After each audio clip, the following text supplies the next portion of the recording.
अस्पताल के बिस्तर पर मेरी आंखें बंद थीं। सिर में हल्का सा दर्द महसूस कर रही थी।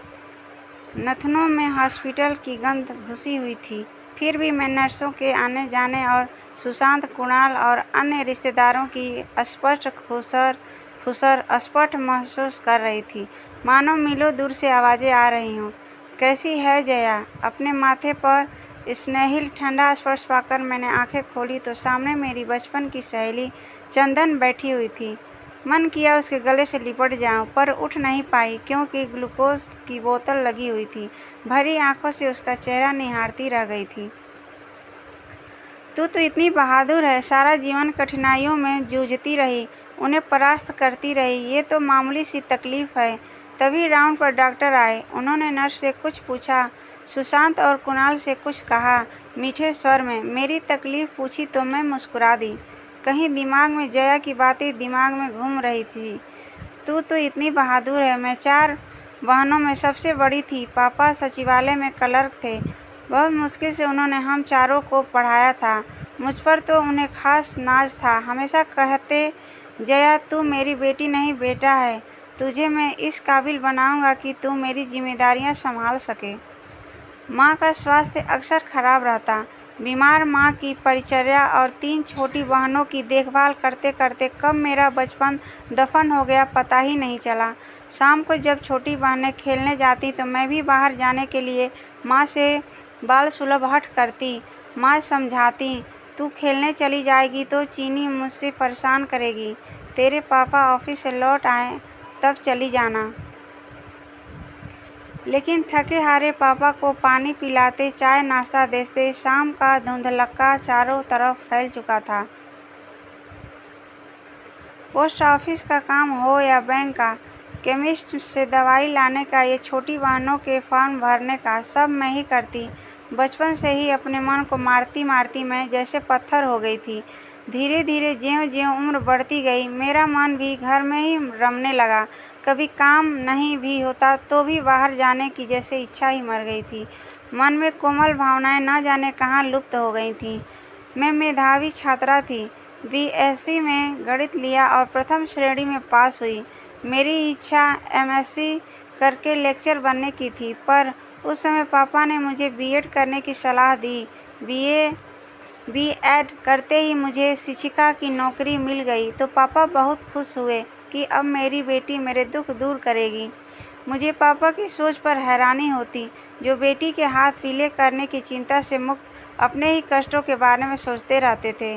तभी एक दिन चमत्कार हुआ। मेरे लिए सुशांत के घर से रिश्ता आया। माँ और पापा बेहद खुश थे। हमारी जया बहुत किस्मत वाली है, बिना ढूंढे ही रिश्ता आया है। सुशांत से रिश्ता तय करते समय पापा ने पहले ही स्पष्ट कर दिया था कि वो ज़्यादा दहेज नहीं देंगे, लेकिन मेरी ससुराल पक्ष के लोग सभी यह सोच कर राजी हो गए कि बहू सरकारी स्कूल की शिक्षिका है, जिंदगी भर दहेज मिलता रहेगा। ससुराल में मेरी अच्छी खातिर हो रही थी। मुंह दिखाई की रस्म वाले दिन रिश्ते की एक सास ने मेरी सास से कहा, सुशांत की माँ, बहू तो शक्ल सूरत से साधारण है, दहेज भी नहीं लाई, फिर क्या देखकर तुमने सुशांत का रिश्ता कर लिया? अरे चाची, आपकी बहू सरकारी स्कूल में टीचर है, जिंदगी भर दहेज लेती रहो, सुशांत ने कहा तो सब हंस दिए, पर मेरी आंखें डबडबा गई। मन में फांसी चुभ गई थी। कुछ ही दिनों में सारी आवभगत खत्म हो गई। सारा काम निपटा कर स्कूल के लिए निकलती तो सास की आवाज़ सुनाई देती, आज स्कूल से जल्दी आ जाना, याद है ना, शालिनी को देखने लड़के वाले आ रहे हैं। बस स्कूल याद रहता है और किसी काम से तो मतलब रहता नहीं। बुरा लगता, पर मैं अनसुना कर देती। अगर कमा रही हूँ तो कौन सा अपने मायके पर खर्च करती हूँ, सब तो सुशांत को दे देती हूँ। सोचती हूँ सुशांत की जिम्मेदारियों में हाथ बटा सकूँ, लेकिन समझाया उसे जाता है जो समझना चाहता हो। हर किसी को कोई कैसे समझा सकता है? सुशांत भी समझाते जाने दो, माँ की आदत है। तीनों ब्याह योग्य नंदों का ब्याह न होने के लिए कुपभजन मुझे ही होना पड़ता। चंदन से दिल का दुख दर्द बताती तो मन हल्का हो जाता। फिर वापस आकर वही व्यस्त दिनचर्या। एक बार सुशांत मेरे लिए साड़ी और फूलों की बेड़ी लेकर आए। मैं झटपट तैयार होकर बाहर निकली तो सास ने तीखे स्वर में सुशांत से कहा, जवान बहनों के सामने ऐसी सस्ती नौटंकी करने का क्या मतलब है? लाना ही था तो उनके लिए भी साड़ियाँ ले आता। बस ऐसी ही 2-3 घटनाओं के बाद उन्होंने भी प्यार जताना छोड़ दिया। हर महीने की पहली या दूसरी तारीख को तनख्वाह मिलती, उसे मैं सास को दे देती। उसमें से सास इतने ही रुपए मुझे देती जिससे स्कूल जाने के लिए महीने भर का रिक्शा का किराया पूरा हो पाता। साथ काम करने वाली शिक्षिकाएं अपनी तनख्वाह से कभी सुंदर सुंदर साड़ियाँ और सूट लेती और गहने खरीदती, तो मेरा मन भी इन चीज़ों के लिए तरसता। सुशांत से कभी कहती तो हमेशा कहते, मेरी बहनों की शादियाँ हो जाने दो, फिर तुम जो चाहोगी ले लेना। कभी किसी ने नहीं सोचा कि मेरी भी कुछ इच्छाएं हैं, सपने हैं। मैं सिर्फ पैसे कमाने की मशीन बनकर रह गई। साल 6 महीने में कभी हम पिक्चर देखने जाते तो नंदे साथ रहती, कभी स्कूल में किसी चीज़ के लिए चंदा देना पड़ता तो सास की तैयारियां चढ़ जाती।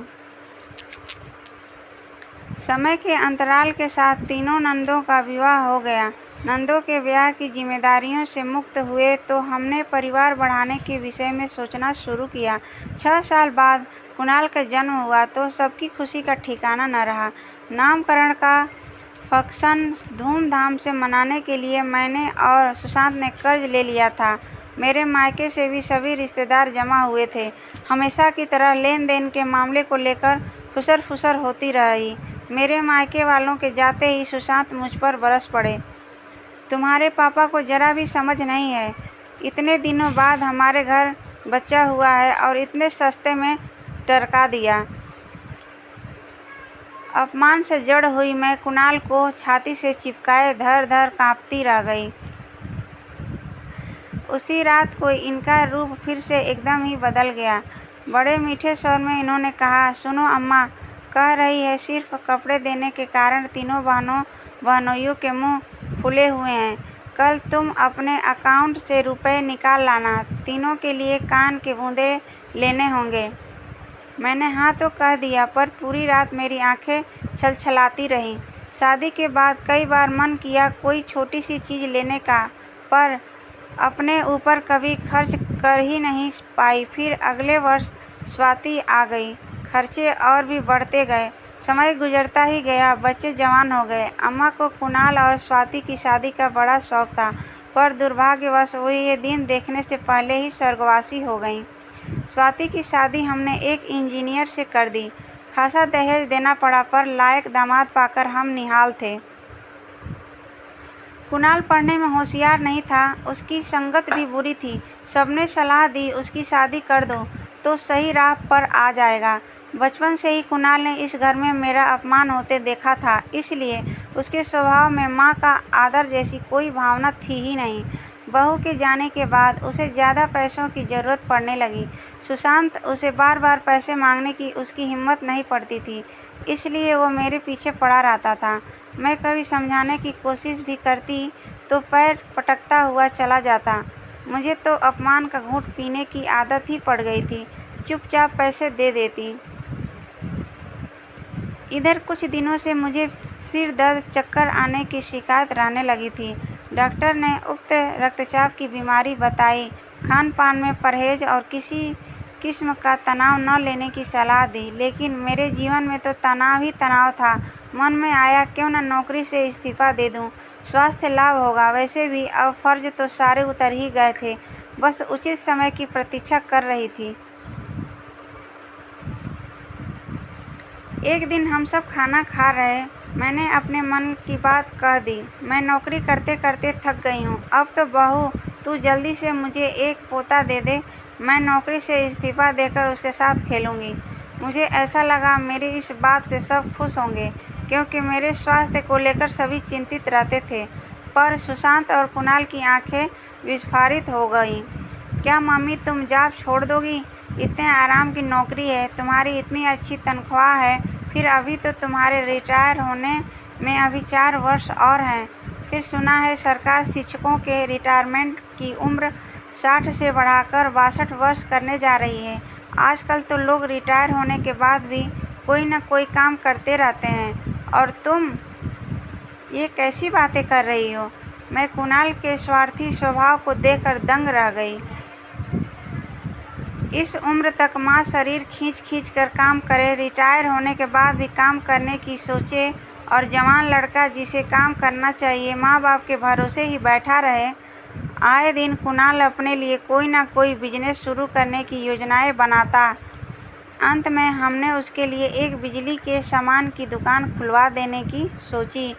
मन को दिलासा दिया कि चलो, एक ही तो बेटा है, खुद कमाना शुरू करेगा तो हमारी चिंता भी दूर हो जाएगी। गर्मियों की छुट्टियां शुरू हो गईं। मेरी छोटी बहन आरुषि अपनी बेटी और छोटे गुदगुदे बच्चे के साथ 2 दिनों के लिए हमारे घर आई। स्कूल से छुट्टी लेकर मैं पूरे समय उसके बच्चे के साथ खेलती रही। पूरा घर छोटे बच्चे की किलकारियों और अटखेलियों से साथ गूंज उठा। बच्चे के साथ खेलते खेलते मैं खुद भी छोटी बच्ची बन गई थी। विदा का दिन नज़दीक पहुंचा तो मैं एटीएम से पैसे निकालकर बहन के लिए सिल्क की साड़ी और सोने की चेन, दामाद जी के लिए सूट का कपड़ा और बच्चे के लिए खिलौने और कपड़े ले आई। देखते ही कुणाल का चेहरा गुस्से से तमतमा गया।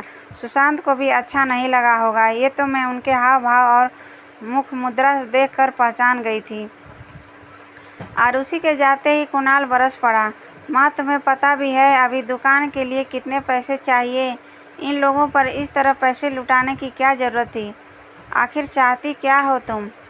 मैं क्या चाहती हूँ? मेरी सिराएं झन झन कर रही थीं। चेहरा और कनपटियाँ सब बुरी तरह गर्म हो गए थे। क्रोध के आवेश में थर थर काँपती मैं चीखने लगी। मैं क्या चाहती हूँ? सुन, मैं अपनी मर्जी से जीना चाहती हूँ। मेरे जो जी में आएगा वही करूँगी। दिन रात एक करके मैं कमाती रहूँ और खर्चों का हिसाब तुम लोगों को देती रहूँ।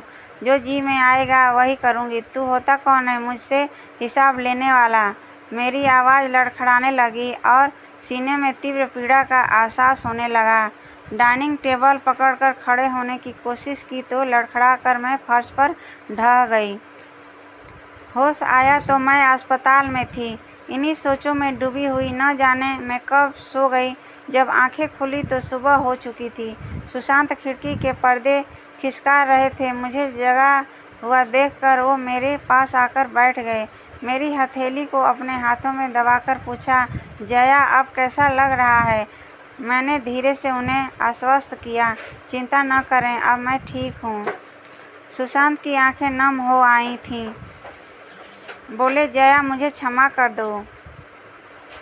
जब मैंने ही तुम्हारे मन को समझने की कोशिश नहीं की तो कुणाल को क्यों दोष दें? वो तो बच्चा है।